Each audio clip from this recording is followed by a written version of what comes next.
welcome to episode 5 of Abbott and Costello Meet the Podcast, Hold That Ghost.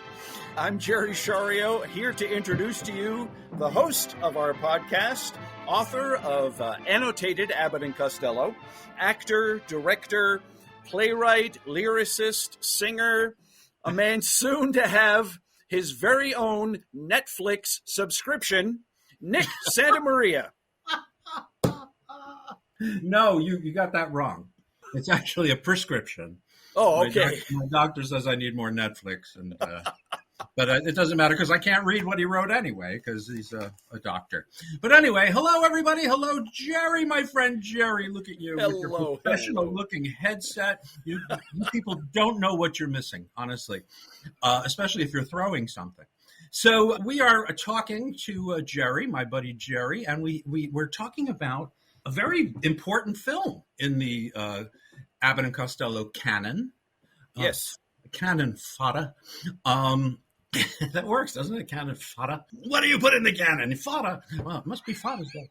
But anyway, we are talking about a movie that was supposed to be their third, and it turned out to be their fourth. Go figure. We're talking about the film Hold That Ghost. That's a phrase I love. It's a go-to phrase that, most comedies, hold that baby, hold that train, whatever it is. That is a big deal in titledom. But this is Hold That Ghost. And Abbott and Costello were still very young and very vital and very new to film. In fact, in our book, The Annotated Abbott and Costello, I mention, that's actually a chapter that Matthew writes, and it's a beautiful chapter. My comment at the end is that I still feel it's transitional. I still don't feel it's, just like Bob Hope, or he became Bob Hope in My Favorite Blonde, really. Abbott and Costello took a few movies, in my opinion, to get to that point where they just seem more comfortable and, even as a team, more comfortable. I have a lot to say about this movie, and I know you guys do too. And I say you guys because there happens to be a third party here that we were not invited to. But I didn't want to dress anyway. So, but anyway, no, we have a third party here with us. He is a good friend and now a good friend to my good friend Jerry. And his name is Paul Castiglia, and he is the author of an upcoming book, soon to be published, called Scared Silly. And yes, it's about horror comedies, which happens to be a special favorite theme of mine. And I know, Jerry, you do too. You like it too. Yes. Oh, yes. We're monster kids, all of us. Figuratively and literally. But Paul, welcome to the show. It's such a pleasure to have you. Oh, thank you so much. I'm really thrilled to be here. Really appreciate it. No, my pleasure. If anyone, is around to talk about horror comedy, it would be you. You're the expert. Your words in the opening is all I've been thinking about all weekend when revisiting the film and revisiting the writings on it, is how important a film it is. So I'm looking forward to diving into talking about that. Oh, great. And I'm sure you have a lot to say about it. I made copious notes in my magic notebook. And as I was watching it again last night for the umpteenth time, I'm looking at it and I'm thinking, there's a few things I never noticed before. There's some stuff that had come up recently, like in our book and stuff like that in Matthew's chapter. And it's very, very interesting to see. This was supposed to be the movie follow-up to Buck Privates. Now, why would Universal want to put the boys into a horror comedy? The simple answer is money. Paramount Studios proved that horror comedy was profitable when they made Cat and the Canary in 1939 with Bob Hope and Paulette Goddard.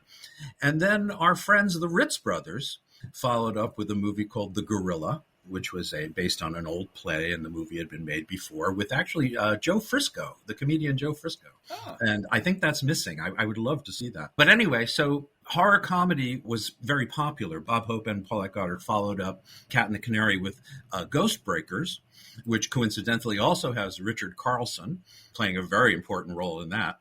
And again, box office till was ringing away like sleigh bells. So Universal said, let's put them in Hold That Ghost. And it wasn't Hold That Ghost at that point.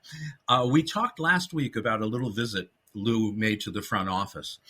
And while he was there, he showed them parts of the drill routine and the moving candle bit. And what he did while he was doing that was selling them on Buck Privates and Hold That Ghost, little knowing that there was going to be an offer, a firm offer, with points.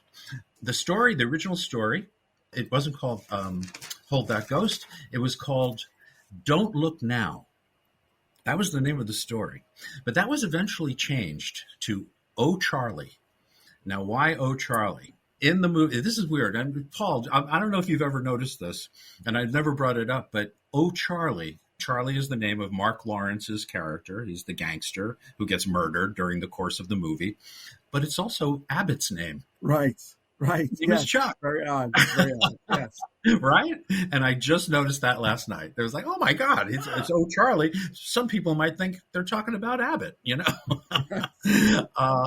and Lou does say numerous times during the candle bit, oh Chuck, instead of Oh Charlie. But anyway, that's here nor there. The writers were our old friends, Robert Lees and Frederick Rinaldo, who were also responsible for a little number called Abbott and Costello Meet Frankenstein. And of course, Abbott and Costello's main man. Oh yeah, that's Paul's holding up his T-shirt. It's Abbott and Costello Meet Frankenstein. He always wears that when he grabs the Wolfman and falls into the ocean. But what was I saying? Where was I? Robert Lees and Fred Rinaldo. Yes, that's where you were. And their old friend John Grant to plug in those burlesque routines into the proceedings, without which they would be completely different films. And not Abbott and Costello movies, that's for sure. So anyway, now it's changed to Oh Charlie. And here's the deal. This is why I said this is a really interesting story.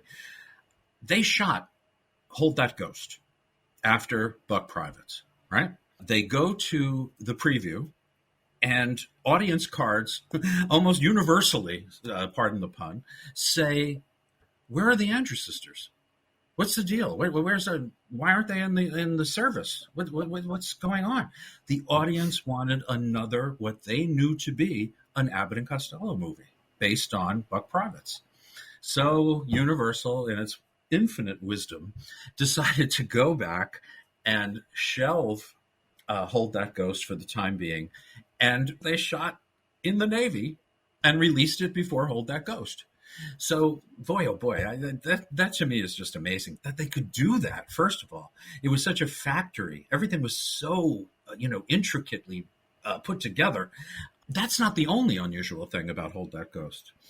In doing that, showing the preview and getting the remarks from people, they decided that they were also going to change Hold That Ghost. Now, Paul, I'm going to call on you at this point because we grew up watching Abbott and Costello 11:30 Sunday mornings without fail. And we never saw the nightclub scenes from Hold That Ghost. That is correct. It started where the original movie actually did start. They were owners of a gas station. There was nothing to do with nightclubs. There was nothing to do with the Andrews sisters or Miss Your Hour or any of that. It began at the gas station, right? Absolutely. When I saw the film years later on DVD, and I'd known because I'd read the books about it, but I'm like, wow, it's really so strange. These bookends are so tacked on. Oh, yeah. Yeah, and I love the film. And obviously everybody who's performing, Ted Lewis is doing his thing, the Andrews sisters are doing their thing, but they're perfunctory. They're not. They disappear. Film at all. And I'm like, I prefer the WPAX Channel 11 edited version, not just because that's what I grew up with, but it really does feel. It makes more sense. Right. It definitely makes more sense. Like I said, everybody's great doing their thing, but for example, Buck Privates, right? The Andrews sisters are woven into the whole fabric of the film. The whole film is patriotism and the draft and everything, and those songs they sing. So they're perfectly woven in to the whole thing, but Right. not in Hold That Ghost. No.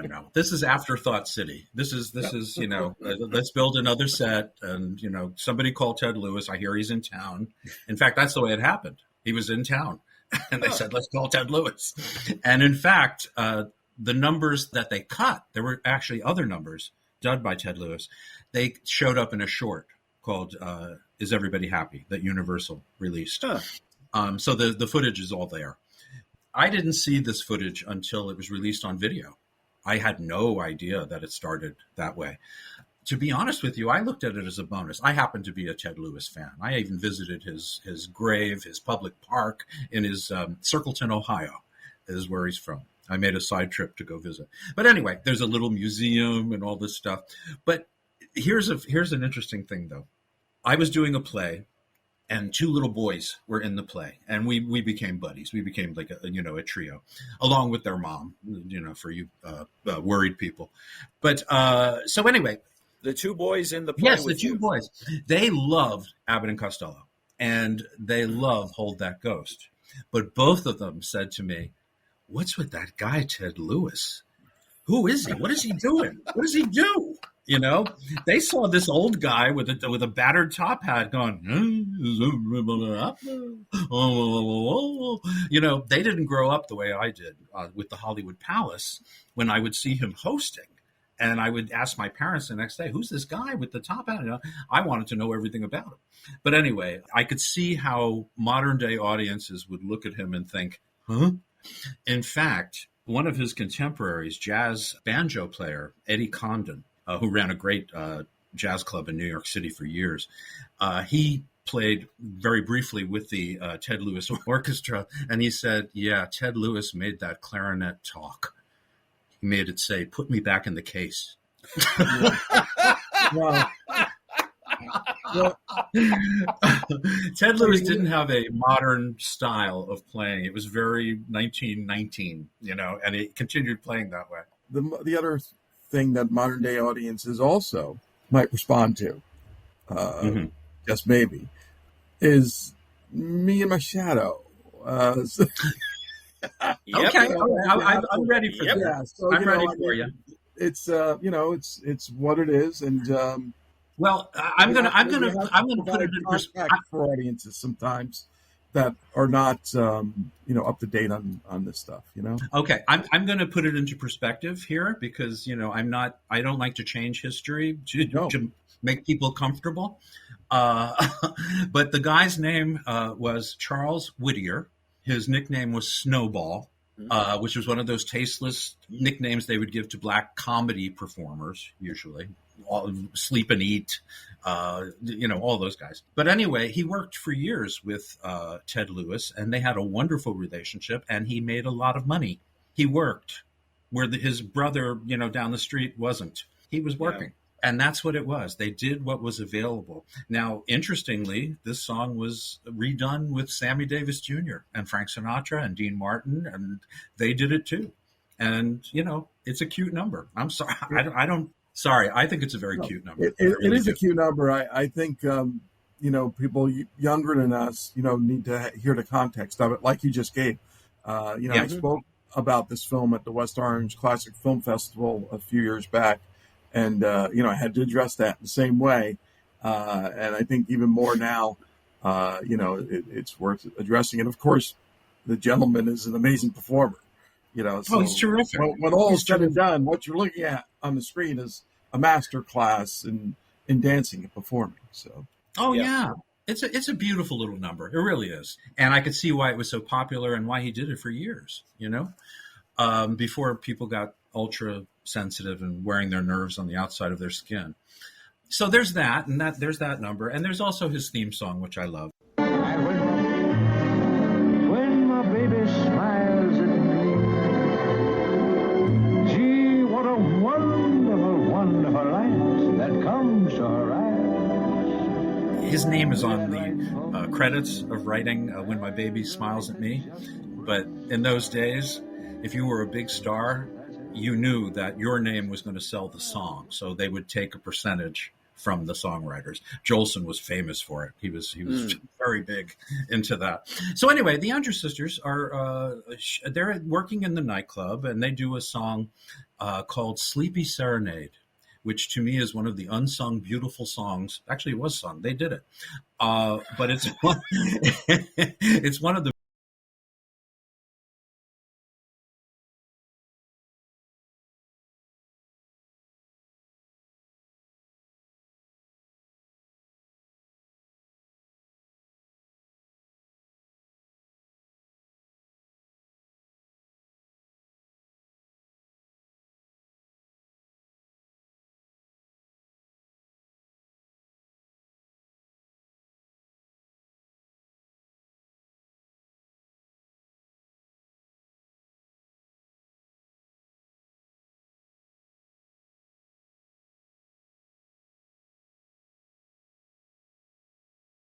beautiful settings. It's a gorgeous number. It really is. Interestingly, and I'm going to say this is going back to One Night in the Tropics. We hear Bud and Lou before we see them again, right? Misha Auer. Yeah. Misha Auer, whose real name, let me just find this because it's unpronounceable. Misha Auer's real name, born in Russia, Mikhail Semyonovich Unkovsky. I didn't do bad. That was his real name, Misha Auer. I don't know how he got Misha Auer. I don't know. See you in an hour. I'm going to miss you. So anyway, just let me go, please. Your name is at the top of all this. We can't just. That's right. We have to sit here. And on. Hey, we could go as long as we want. It doesn't matter. Yeah. It's our podcast. But anyway, he was not in the movie originally. These are all the tacked on scenes that we talked about. And he's also playing a very unusual character for Misha. He's usually a very eccentric, crazy man, or he's like in Hellzapoppin', he's a phony count or something like that. In this, he's like a typical Abbott and Costello foil, pushing them around and bullying them and all this stuff. So it's kind of interesting to see him doing that. We meet the boys playing dice, of all things. This was supposed to be the follow-up to Buck Privates, where they did the dice routine. But it's a little off-kilter here. And so the boys go through this whole waitering routine. And this is something I wanted to ask the both of you, because I know you probably watched the movie recently. The whole scene with Thurston Hall and the young blonde, right? I'm not her father. That one. Oh, awfully glad he's not your father. I don't find it really funny. I don't find the soup joke funny. I like the chef's all souped up now. That's a good line. But the whole encounter, I think, is weak. I really do. I don't laugh until Lou makes his exit and falls off the platform out of camera, which is absolutely hilarious. But I still think about the noise in my head, and it makes me laugh. It's the whole thing before that with the, no, I'll take the soup off the menu now. No, it's all very typical. It could have been Brown and Carney, doing that. I agree completely on that. To me, it just adds to that whole feel and flavor of this was tacked on after the fact. Yes, absolutely. And it's like, we got to throw it together quick. It's not the best material, but it's what we got, so we're doing it. Absolutely. I kind of get that feeling, yeah. Right. Yes, Paul. We have this extraneous setup anyway, so we have to have something to show them, screwing up at being waiters. And like Jerry said, quick, let's throw something together, literally, let's throw it together. And that's it. That's true. Thrown together are the key words here. This is where the difference between MGM and Universal comes. MGM would have never released the movie like this. They would have redone everything so it made sense. Universal was like, okay, if we put a Band-Aid here and then maybe a tourniquet here, they won't notice, that we're doing major operations. And speaking of major operations, I wrote a theme song for our podcast, and I just wanted to run it by you guys very quickly. Now, I have my ukulele here, and all right, here we go. All right. Okay. People are going to be singing this really, literally for seconds. All right, here we go. There it is. It's the big podcast. It's the one where we meet Bud and Lou with a real oddcast, meaning me and Jerry too. We discuss movies, only those that feature you-know-who. Lou and Abbott become a habit as they meet the podcast. Nice. Look at that. All right, we have a theme song now. See? We'll probably never hear it again, but still. It's a theme song. Now, let's get to the theme of season 2. Podcast that's going right on now. It's the podcast that's here on Bud and Lou.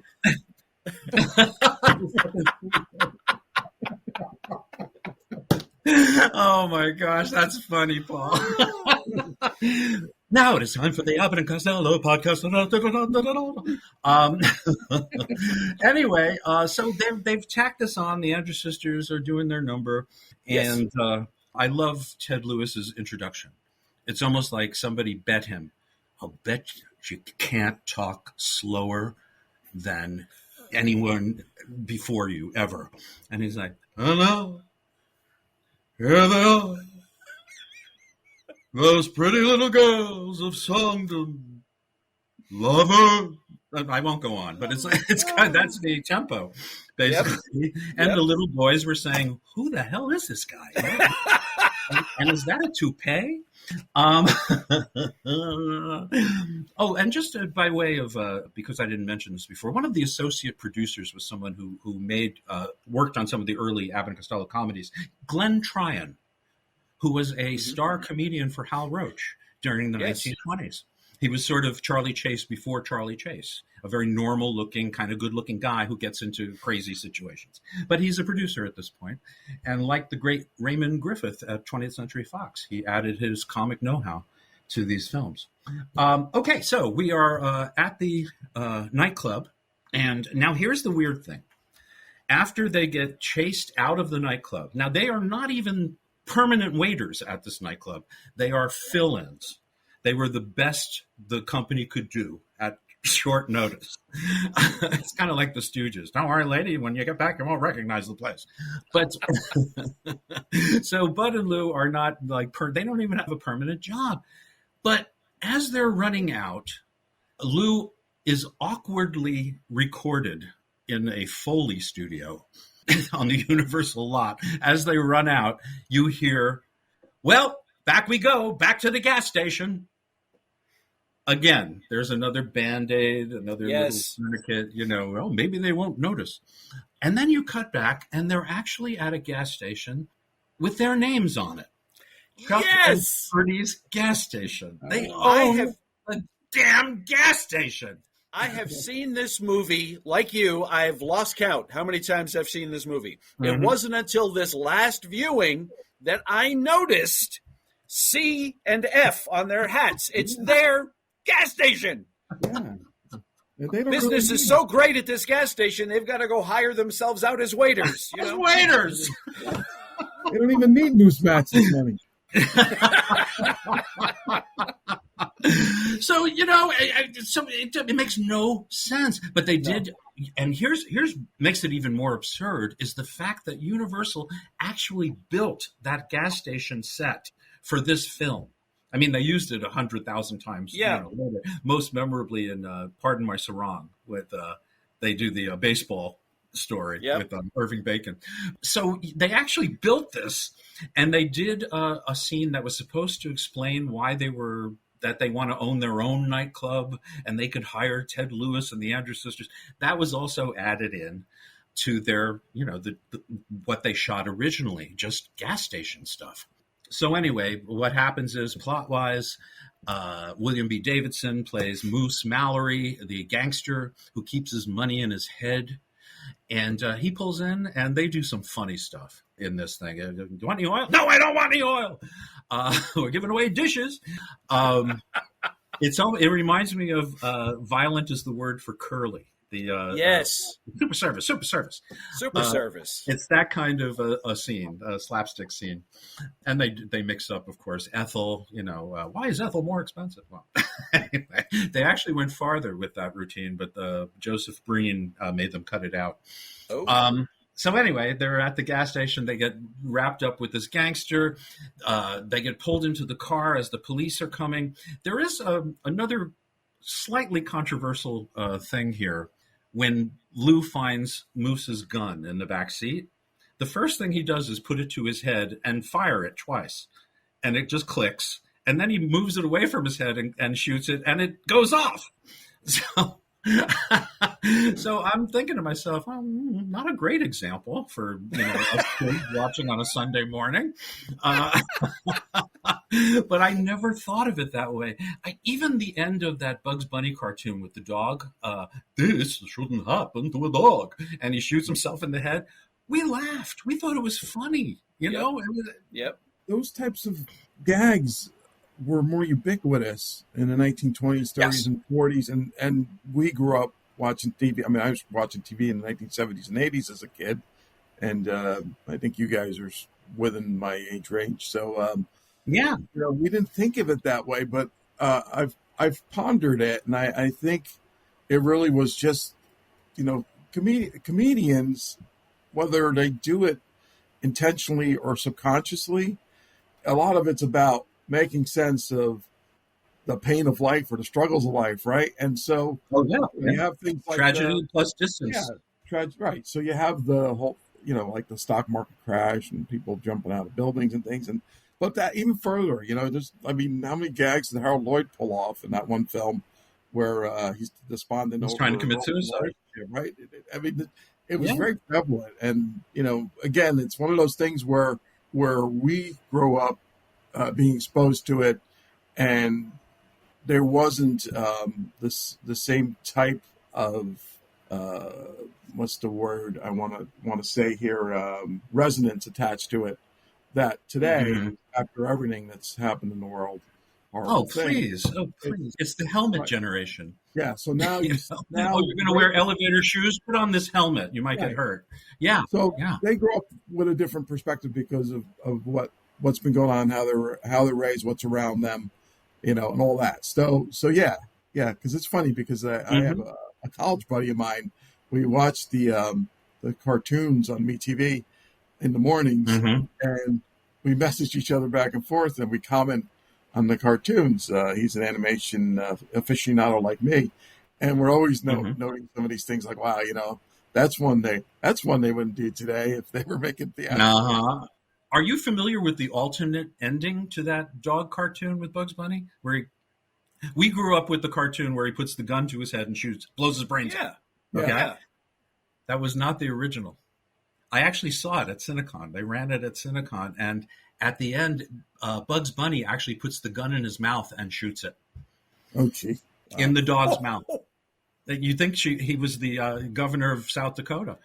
But, there's a joke that'll age well. Yes. Which is a great name for a butler. Oh, age well. Yes. Well, speaking of aging well, the Were we? point, not us, no, but when these cartoons, as we're talking about, the Warner Brothers particularly, as well as films like this made in the 30s and 40s, they weren't made for children. The animators thought it was funny, and so that's why they did it. Absolutely. And it got a laugh in the theater when it was shown. Very true. But think about the Three Stooges. Think about, we're watching three very short, middle-aged men hitting each other with things that you wouldn't normally think to hit people with, and constantly for 20 minutes. I don't see us hitting each other or poking each other in the eyes and all that stuff. No, but I we knew, didn't. I knew intrinsically that this is make believe. This is a goof. You can't actually take, a blade from a sawmill and crack it over somebody's head without seriously injuring them. Well, you can, but only in certain neighborhoods. Wouldn't recommend it. No. No, but I get you, Paul. We were smart. I mean, we Yes. we don't give kids enough credit nowadays. We really don't. By taking away things before they test them, we're talking down to them, basically. Yeah. And it's just ridiculous. I watched a lot of my friends and certain people in my family just destroy their children. It's just they lose that sort of toughness. They lose that George Carlin used to talk about how when he was a kid he would swim in the East River with all the toxins, and they built up antibodies, and they were healthy. You know what I mean? Because they were tough kids. And so were we. And now they're now they're all Freddie Bartholomew. Exactly. And, my son, he's 21 now. He grew up on the Looney Tunes, and never once have I seen him try to drop an anvil on somebody's head. So, well, okay. That's a bit of a sensitive subject with me because it. Do you see this lump? Right. I don't want to talk about that. That's okay. Moving on. So we're moving on. Abbott and Costello are in the car with Moose Mallory, the gangster, and the cops are after him now. And Bud and Lou are, they're in the middle of this car chase with bullets flying back and forth. Well, Moose gets killed. William B. Davidson, a wonderful actor. He's incredible in Keep 'em Flying as the boss of the carnival. He's so fun. But anyway, Bill Davidson is dying. He has his last will and testament, and it's because he doesn't trust anybody. It's whoever is with him when he dies. So that means Bud and Lou inherit whatever Moose Mallory has. Moose Matson, not Mallory. Moose Mallory. Who the hell is that? Thought maybe I was saying it wrong earlier, so I let. No, it's me. It's me. Look at it. They were both afraid. They were both afraid to correct me. How cute. That was adorable. It was just adorable. As I said, your name's on the top of this thing, so who am I? Okay, all right. So so they're in the car and they inherit Moose Matson's. It's I always thought when I was a kid, I always thought it was a house. I always thought it was a haunted house. It's not. It's a tavern. Yes, it's a tavern with rooms where you can sleep. It's kind of what you have in England. A pub attached to an inn. So they're there to get that. But let's talk about this now. This is important because we meet our supporting cast. First of all, I think Shep Howard is completely wasted in this movie. Oh, yeah. And I don't mean he's stoned, although he could be. But he doesn't have much to do. He plays a sort of a pain in the ass soda jerk and accent on the jerk. And he's dealing with Richard Carlson, who is our professor character. He could have been the professor on Gilligan's Island, really. That's kind of the character he plays here. And he meets the lovely, everybody, I'm going to give you time to sigh, Evelyn Ankers. Every monster kid's crush. Yep. We love Evelyn Ankers. We really do. I'm still angry at Richard Denning for marrying her and taking her to Hawaii. But Evelyn, boy, oh boy, this was her very first horror themed film. Hold That Ghost. For those of us monster kids, that's big. This is her very first, and it started on a whole career at Universal, just meeting all the monsters and actually being one in Weird Woman, part of the Inner Sanctum mysteries. And she plays a horrible, horrible villain and comes to a terrible end. It's shocking. The ending is really shocking. If you get a hold of that one, Weird Woman, 1944. I'm Channing Jr. Evelyn Ankers at her best. So we meet those two, and they're late because they're going to go with Bud and Lou in a small bus, to the tavern. They're picking up some extra passengers along the way to make some extra money, they say. Now, the driver of the bus is an actor, a cadaverous actor by the name of Milton Parsons. Now, if you're a movie buff, you just love Milton Parsons because he's a walking sight gag, basically. He works in a morgue a lot and stuff like that. But the thing is, he should be on the slab. He looks like he should be on the slab. Definitely. Right? Yep. He has a wonderful scene in Who Done It where Lou has had a hard time and he's just sitting there looking like hell. And they're coming to pick up the dead body and they think it's Lou. And Milton Parsons says he might have been dead for a couple of days. But anyway, Milton was great. But more important than Milton is Mark Lawrence, for one thing. Mark Lawrence, one of the classic Hollywood gangsters with a pockmarked face that was just perfect and of way of talking, almost Sheldon Leonard like. And he was just perfect. He was made for these kind of roles. And he plays Charlie. He plays the Charlie in the story. And he's terrific. Later on, he ran into a little trouble with the House Un-America Activities Committee. He actually named names, and he was not very well thought of, and actually was sort of exiled to Europe for quite a few years. And he worked there, just like Lionel Stander did as well. They went to Italy. But he came back and all was forgiven, sort of.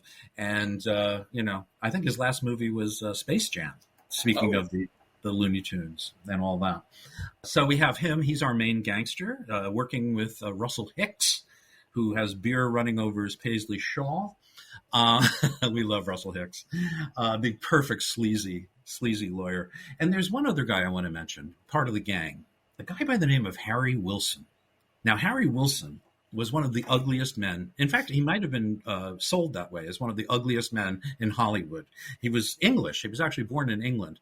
But you'll know him from, if you're a fan of Some Like It Hot, Pat O'Brien asks him what he's drinking, and he says, buttermilk, like that. And then, we was at Rigoletta's. That's Harry Wilson, and he's one of the gang here. I don't even think he has a line in this, but he's just wonderful. And he shows up in a lot of Abbott and Costello movies, including Captain Kidd. Okay, so we are now meeting Joan Davis.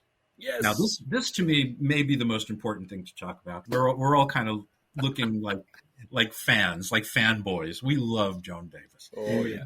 Joan Davis is my second favorite comedian, my second favorite female comedian. My first is Martha Raye. But Joan Davis is really right, just nipping at her butt, right behind her, which might not be a bad thing to watch. But anyway, perversion aside, Joan Davis is just, like I say about Martha Raye, as good as any of her male counterparts. Yes. As far as physical comedy, she outdoes Lou. She is just amazing. I teach adult education courses, and I show a lot of film clips. And there's one on YouTube from a Bob Hope special from like 1955, 56.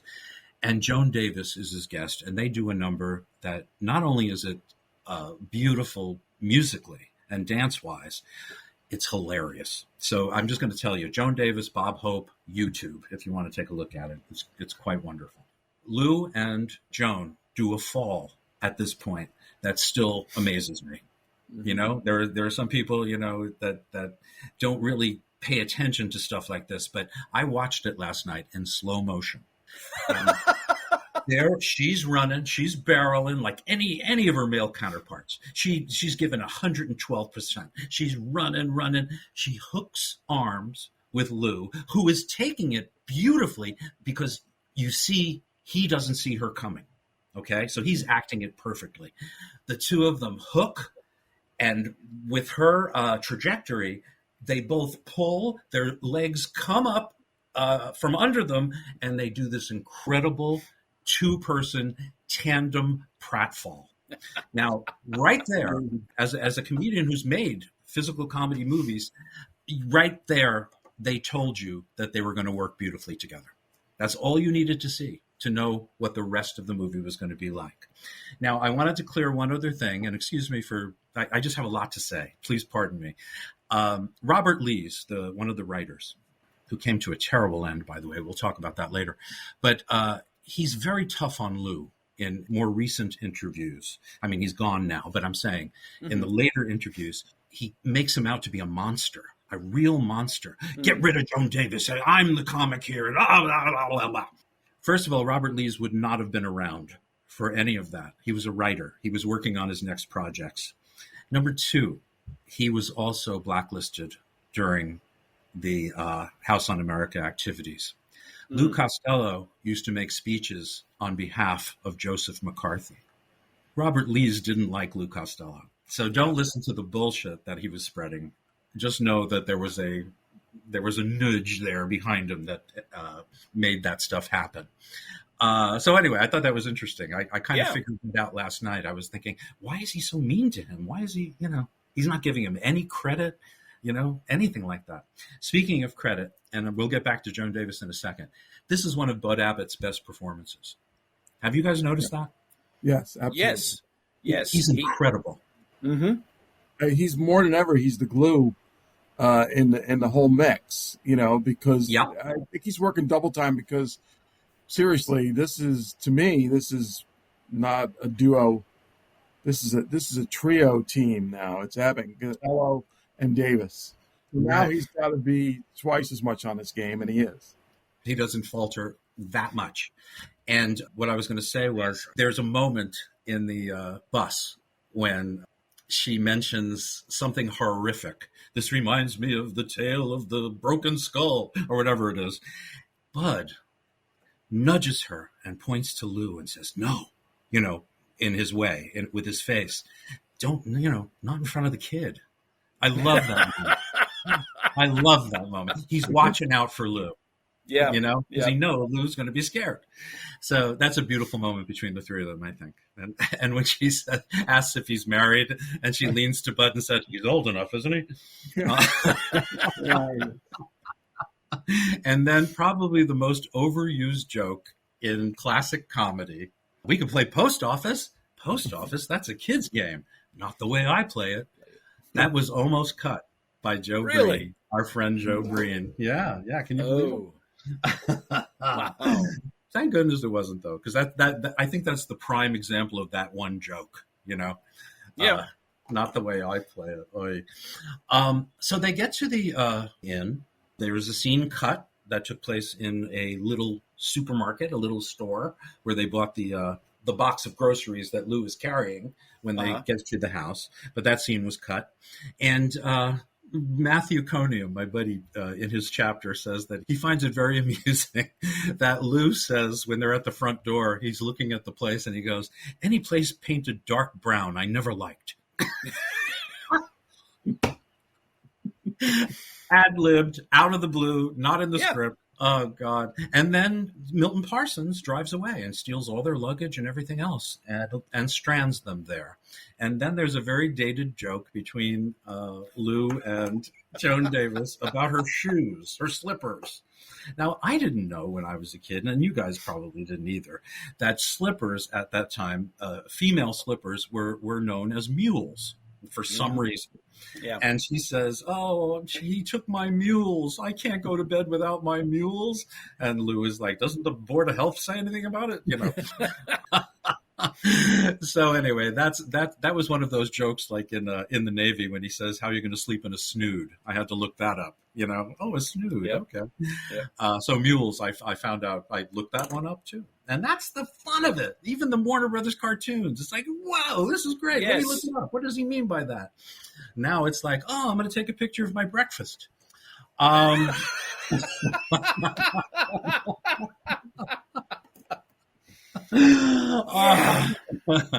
So anyway, they are at the place, and Lou heroically offers to break down the door, and of course the door opens, and he runs into the wall. One of many walls and doors. Like my friend Matt Conium says, there isn't a door that he hasn't run into in Hollywood history. So yeah, they get inside, and this is where they start becoming acclimated. Charlie says that he's going to go look around, just, case the joint. And he goes down into the basement. Now, here's where this is where the movie gets a little muddled for me. This is why I don't consider it as high as most people do that I know of, Abbott and Costello fans. I love it, but it's not in my top 5, say, or 6. So he goes downstairs to look around. I know they want Moose's money. That's why the gangsters are coming and all this stuff. But Matthew makes a great point in his chapter. Why don't they shoot them? They're putting on sheets and they're moving candles and they're looking through paintings and they're doing all the tropes that, the comedy tropes. And it's just kind of, after a while, you just forget about them. It's like, oh, well, what are they going to do now? What is Lou going to do next? To me, it's just very muddled. It's not clear. And then these two detectives show up, Edgar Deering being one of them, the perennial traffic cop. They show up and then disappear. They never come back. But, they don't show up dead. There's nothing. No. There's nothing. No. I just think it's sloppy, the way they tacked on the beginning and the end, and this whole thing about the motives of the gangsters. Yeah, it's very true what you're saying. As I've watched a ton of horror comedy films, shorts and features, it can range from having crystal clear motivations that make sense, at least within the parameters of a horror comedy, like we got to scare somebody away so they can't stay tonight, otherwise they get the inheritance type of stuff, or it's just the thinnest little nothing to just get the gap, and yeah, it's very true. But what happens is, I think if people are predisposed to like the comedians getting scared, they do forget. They forget that it makes no sense. Well, especially Lou. He was the best. And that's the thing. I was thinking of rewatching it. It isn't I do believe in your esteemed book, it's listed in my top 5. I do believe. I think it's most people. And yet I do consider it flawed. It is flawed. Yeah. But there are things in it that are just so perfect and that are bellwethers for things to come. Yes. And there's just a lot that's going to come from this movie and spread out into other Abbott and Costello movies and spread out into tons of other horror. What are you, Mo Howard? Spread out. Spread out. No, that's a good point, and one I was going to make. This one seems like practice for Abbott and Costello meet Frankenstein. Mm-hmm. It's like they're getting the kinks out here, and they perfected it there. It's sloppy. Ride 'em Cowboy is the same way. It's a sloppy movie, and it's not one of my favorites. There's wonderful stuff in it, and believe it or not, I love the songs. But it's a sloppy movie. It's sloppily edited. The story is sloppy. So this is kind of the same way. I don't look down on it because of it. No, and in fact, it's in a weird way, not just the horror stuff that they were going to do next, but it also is a preview in a way of Whodunit, which is my favorite Abbott and Costello movie. Right. It's my second favorite. Yeah. Yeah, and I think the energy and the more cohesive nature of how they wove everything together in that one, they had to do this whole that goes first to get to Whodunit, and then ultimately Whodunit gets them to meet Frankenstein. So right. Well, that is true, because Whodunit is sort of a horror comedy. It's a murder comedy. It was a stepping stone. I don't think it's as good as either of the other two you mentioned, Whodunit and Abbott and Costello meet Frankenstein. And it's like I say, it's kind of sloppy. They bought the thing based on the candle bit. They were going to build a movie around this one routine that they used to do in burlesque. So, okay, so they're in the house. Now, my favorite scene is coming up, and that is the dance scene between Joan Davis and Lou Costello. Now, just to give you a little history, Joan Davis was given a gift here because at 20th Century Fox, she was always given a specialty number to do. And it always showed off her dance skills and her acrobatic skills. She was incredible. She really was incredible. So the fact that Universal really handed her this was fantastic. And the fact that Lou Costello allowed it, you know what I mean? Mm-hmm. To showcase this woman, I think was above and beyond. And I love Bud, too, by the record player, conducting the fake orchestra, whatever, probably left over from in the Navy when he was a band conductor. I think we're putting more into this than there should be. So they're doing this wonderful, wonderful dance number. But before that, Joan has a great joke. And she tastes the soup and she says, "Just like Mother used to make. It stinks." Okay, great joke. Always gets a laugh. Charles Lawton repeats that joke in Abbott and Costello meet Captain Kidd and totally blows it. So if you're a comedy writer or just a comedy fan, take those two movies and those two moments, and you'll see someone doing it correctly and someone blowing the joke. Just like Mother used to make, it stinks. It just didn't work as well. It's all in the timing. Yeah, that's it, my friend, and the delivery. Yeah. So they do this wonderful, wonderful dance where Joni ends up in a bucket, and she's leaning over. It's sort of a bucket list. So that was terrible. The bucket list. This reminds me that Kevin Brownlow got in touch with me earlier in the week, and he had another piece of footage from the Bud Abbott variety show. And it is another clip of another very famous guest. And I would love to show this. May I share this with you guys? It won't matter if I say don't. He's absolutely correct in that sense. So let's take a look at this next. with thanks to Kevin Brownlow, we want to show this clip from the Bud Abbott variety show. Here we go. Let me just hit the play. Welcome, ladies and gentlemen, to the Bud Abbott variety show. Yay! Here's your host, everybody's favorite straight man, Bud Abbott. Yay! Thank you, ladies and gentlemen. Thank you, thank you, thank you. Later, we're going to be doing a lemon bit, but now I'd like to introduce my guest star. He's a special guest star. He's a famous scientist. You're going to love him. He's fantastic. Please welcome Mr. Stephen Hawking. Yeah, yeah. Hiya, Stephen. You're looking good. Thank you, Mr. Quiet! What are you saying? Why are you talking like that? That's insane. What are you... Mr. Abbott, I don't... Quiet! What is this? Every time you talk to me, you're pressing these buttons. Look at me when I'm talking. I'm sorry, Mr. Quiet! Well, that's as far as it gets. Thankfully! Yeah.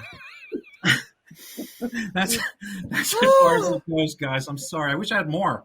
I know they do a song together. Yeah, they do. Something about Wheeling, West Virginia, or something like that. So, okay, so that was our little visit with the Bud Abbott variety show. Paul, I should have warned you. I'm so sorry you had to be here for Paul's that. Paul's known me for years. Are you kidding? Yeah, it doesn't surprise me. Oh, by the way, there's another moment that I love at the dinner table. Oh, okay, yes. When Bud coerces him to try the water that might be poison. What are you worried about?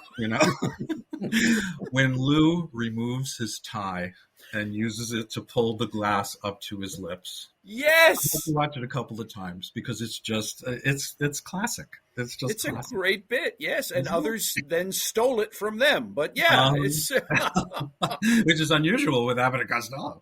Yeah. But anyway, I love that moment. I just think that's one of the great moments. Okay, so they decide that they're going to spend the night and they have to get ready and everything, and all the tropes, all the haunted house tropes come in. The guy takes Lou's hat from him and pulls it away. What I like about this gag is it's a callback. It comes back like 10 scenes later. He turns around and says, by the way, whatever happened to my hat? And they put it back on his head. And that's really careful. It's careful. Yes. Comedy filmmaking. It's really, really good. And then there's the scene where they're getting ready and they're making the beds, right? And Joan Davis keeps saying, now slip it under the bed. And Lou keeps throwing the entire sheet under the mattress every time she says that. I find that kind of tedious in a way. I mean, it's cute, but, Lou... once would have worked. Once would have been fine. Yeah, I agree with you. And Bud should have stepped in and said, what are you doing? Get out of here. What are you, Stephen Hawking? So, Stephen.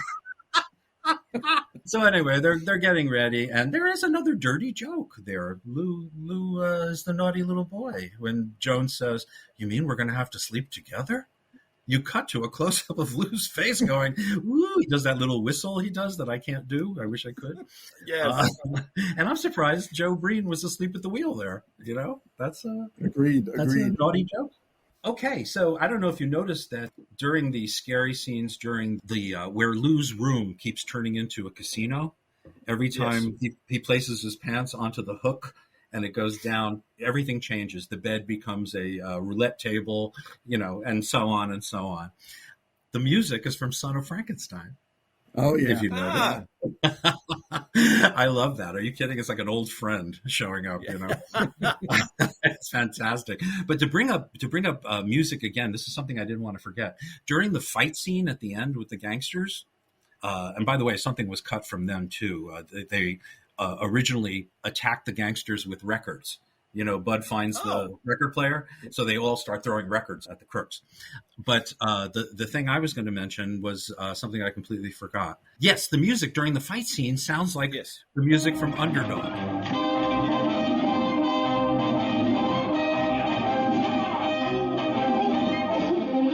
Yes. I knew that would hit you. It's just, I'm listening to the music and I'm thinking, this music always sounded familiar to me. Even as a kid, it sounded familiar. It's Underdog music. I don't know if they got it from a library or if they just copied it or it just happened to sound like it. But it's never worry, never fear. Underdog will soon steal your music. So that was interesting to me. So okay, let's get going. Let's get going here.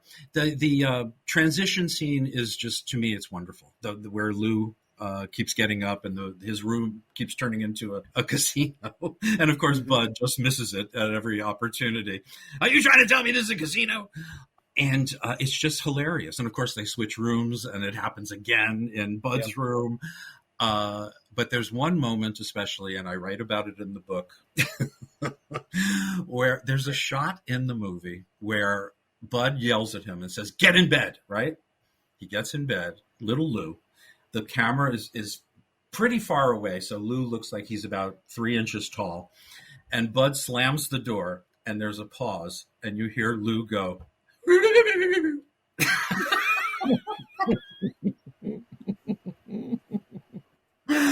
I used to laugh so hard at that when I was a kid. It was just this little kid, and we all felt this. We all knew what this felt like. And that was the noise he came out with to show that he was frightened.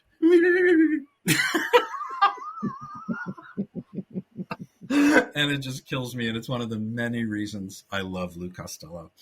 Okay, so the crooks show up. Okay, the crooks show up. They have this big fight. Actually, I'm very impressed by Bud and Lou in this scene because they're both fighters.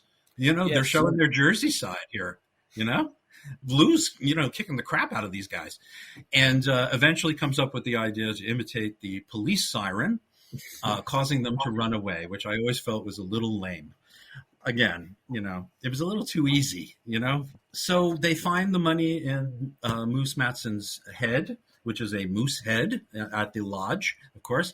Lou does some wonderful ad-libbing with the moose. I'm not going to join your lodge. What a tonsil. What a tonsil.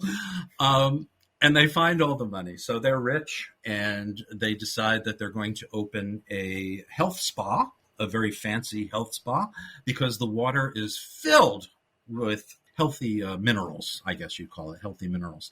So, they do that. Now, this is another interesting, sloppy filmmaking part. Since they had to wrap up everything in the new version, now called Hold That Ghost, everybody went home. Joan Davis was on loan from 20th Century Fox, and she was already in the middle of a new movie there. And Evelyn Ankers, I'm sure, was, running away from some monster. And that's just the executives. And then Richard Carlson, all of a sudden, has long sideburns in the final scene. Yeah. And I looked it up today. I said, well, where did he go where he had to grow long sideburns? He was already shooting The Little Foxes at Goldwyn with Betty Davis. From Abbott and Costello to Betty Davis. I don't see much of a difference, really. No. I lit 2 cigarettes, Betty. Here, take one. Well, I can't have... Quiet! That was Bud Voyager. So, Richard Carlson was already working. He was already on his next job. And it's like all of a sudden, boy, he's virile.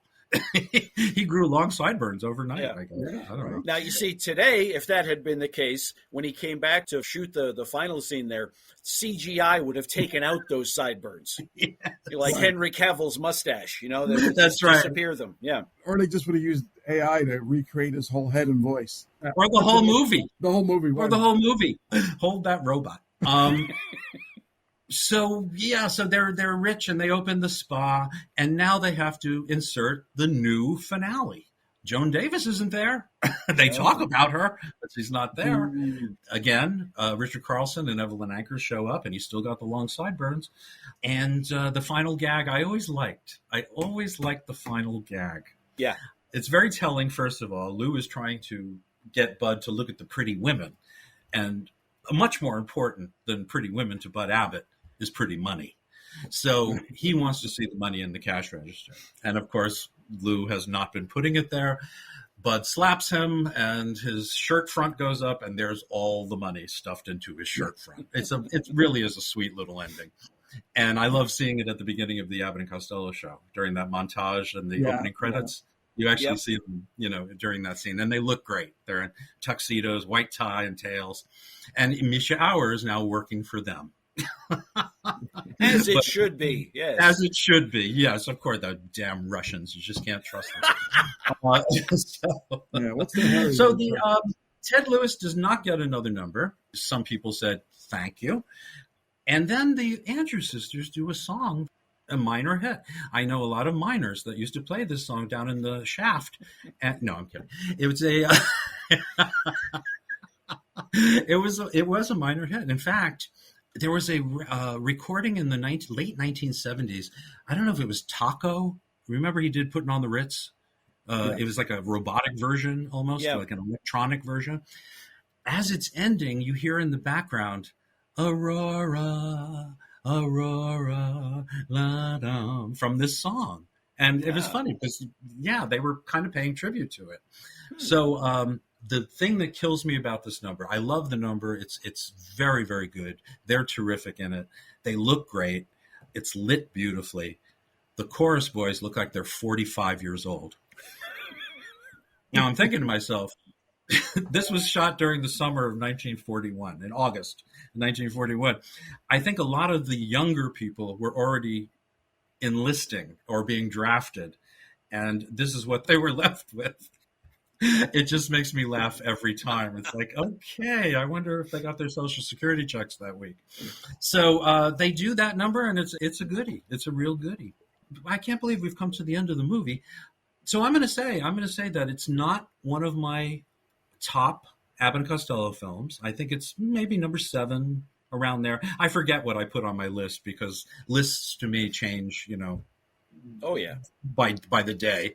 But I saw this one more recently in a packed movie house in Los Angeles, and it went over very well. I mean, the movie played, but as I was watching it, I was thinking to myself, it's not as good as I remembered. It's good and it's funny, and they do some great stuff in it. And like I said, Bud is so on his game here. It's ridiculous. Yep. They have the bonus of Joan Davis, who is just like gold, and Lou is perfectly on his game. He's just wonderful. But what is it? It's the sloppiness of the package itself. It's the muddiness of the story. And I'm sorry. I want more in a movie. I said this about a couple of their movies along the way. Not that, you went to an Abbott and Costello movie to see, cinematic greatness, but at least give me a coherent story to follow. Yeah. If you're going to sit for 90 minutes or 70 minutes or whatever it is, you want a story to follow. And, I vividly remember in my younger days, whenever it was that I first saw this on Channel 27 in the greater Boston area, every Saturday night, Abbott and Costello, one of the first times I saw this movie, I just remember feeling like the bookends, the opening and the close, shouldn't be there. Yeah. But I didn't know why. Interesting. But you had the benefit of actually seeing those scenes. Yes. We didn't see them until we were in our early 20s. Yeah, did you have a 2-hour block? I think so, yeah. You would need a 2-hour block. Yeah. Okay. We had 90 minutes and 15 minutes of commercials. So we saw part of the movies. But it was kind of fun, Paul, catching up with them later on, seeing scenes we'd never seen Oh, before. absolutely, absolutely. I loved it. Yeah, for sure, Yeah. for sure. Yeah. And it's hard to imagine because when I see the real run times, I'm like, wow, how much did they cut out? Because they were Yeah. only running it in Yeah. a 90-minute block, so they had to cut substantial amounts out to get to the. And the Yeah. big criticism is always, well, did the editor that day choose to cut out all these extraneous plot and romance stuff, or did they cut out the comedy? You know. Well, yeah, that's a great point. Comedy. Before I forget, I just wanted to say that the romance between Richard Carlson and Evelyn Ankers was so inoffensive in this movie. You know what I mean? It's not in the way at all. So I wish all of them were like that. You know, it was nicely Absolutely, I done. agree. If I may, his character too. One of the things that I was thinking about rewatching the film is that becomes a type in a lot of films. Rocky Horror Picture Show. It's the type where the character is so tunnel visioned on their area of expertise that they don't notice the love interest. Anything else? They don't notice anything. Oh yeah. There's just so many things, and it shows up in all types of different films. But I have to say that I love the line, and this line gets a lot of flack. Is dear, you called me darling. Darling, you called me dear. It's a spoof. It's supposed to be funny, you know? Yeah. It's like people are telling me, oh, that was so corny. No, it isn't. You know what's corny? Your reaction. That's what's corny. It's actually clever writing. I like it. So Hold That Ghost is released as a new movie, basically a new movie. And again, most of it, the 90% of it was shot before in the Navy. I just can't believe this, that they would, it's such a factory town at this point that they could say, we're going to pull this out, this component out, we're going to put it over here. Now we're going to put this one in here.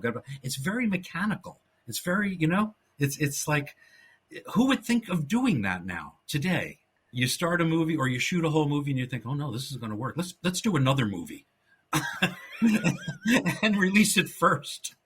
But Universal could do that at the time. They were just incredible. I love Universal.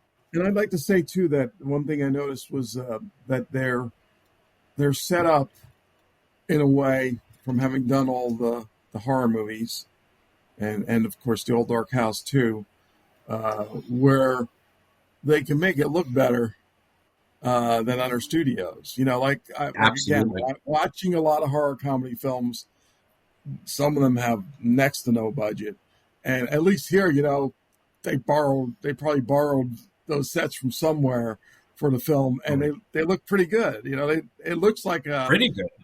I made a note before I forget. I have to interrupt you. I made a note here that the hallway scenes look like James Whale stuff from the Old Dark House.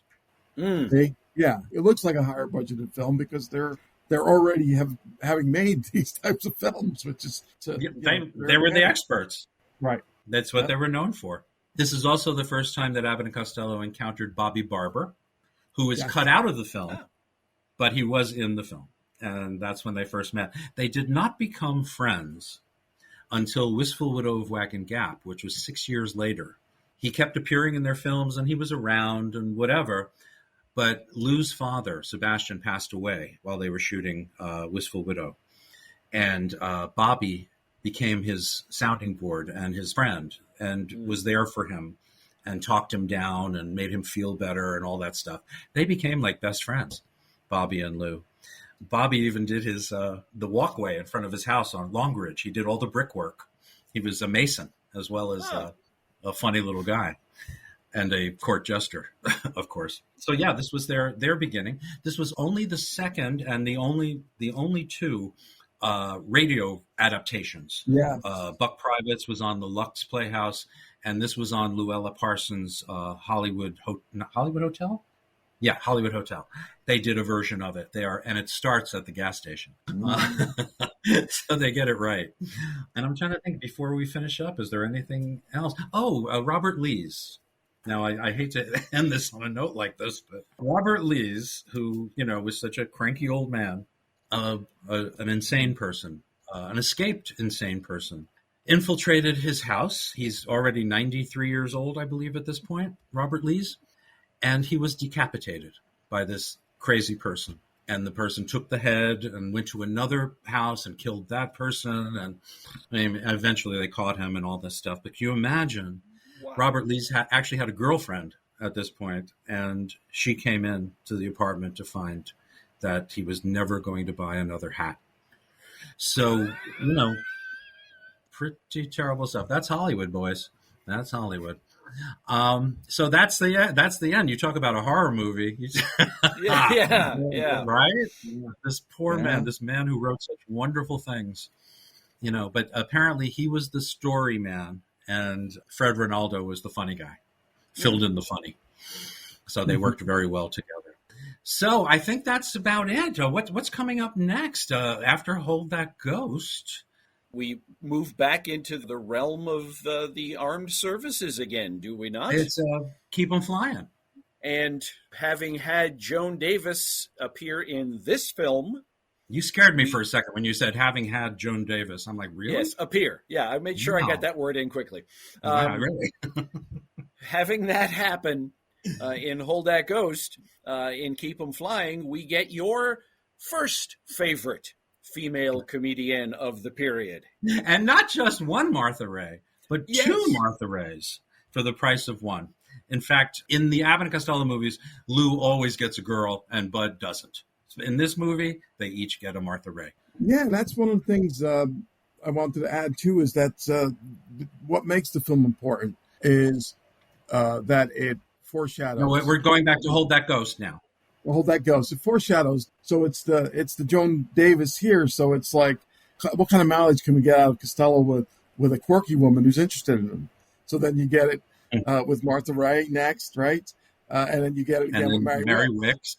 And they don't keep that going too much, but when they did do it, it worked really well, So that's the thing, and just there's so many different things. So obviously, they took Moving Candle and they took the changing rooms and bookcases that lead to secret passageways, all of that from here, and it ends up in Abbott and Costello, Meet Frankenstein, and some of the others.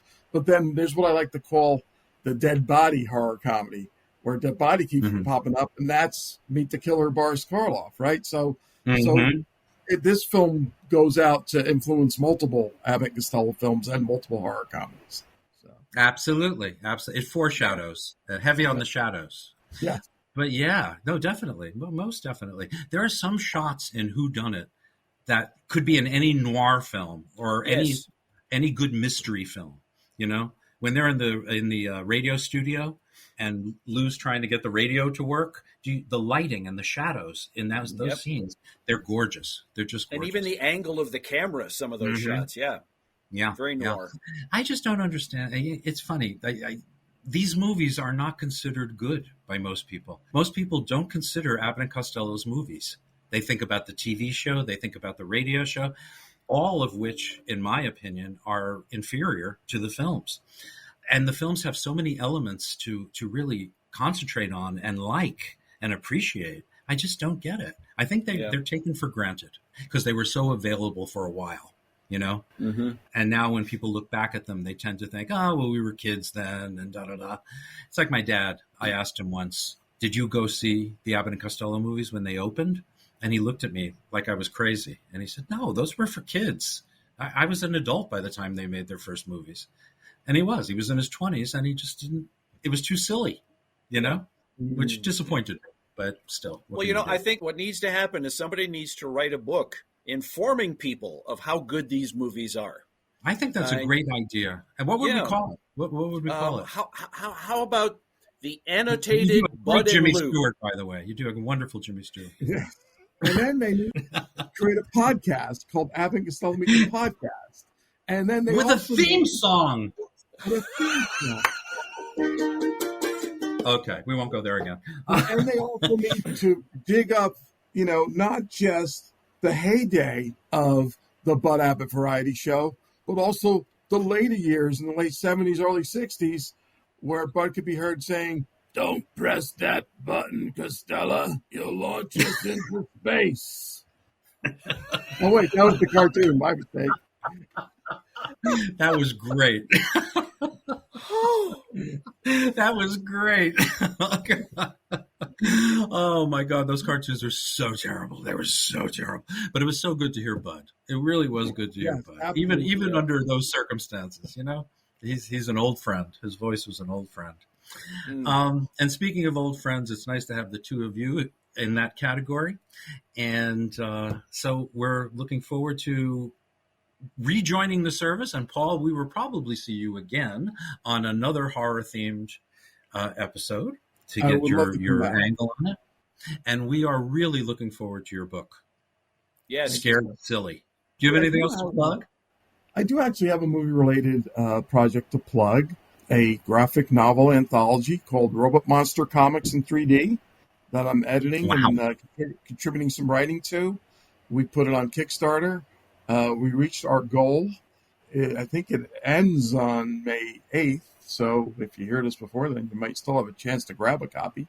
But check it out regardless, and hopefully it'll get out and around beyond Kickstarter. But yeah, Is it based on the movie?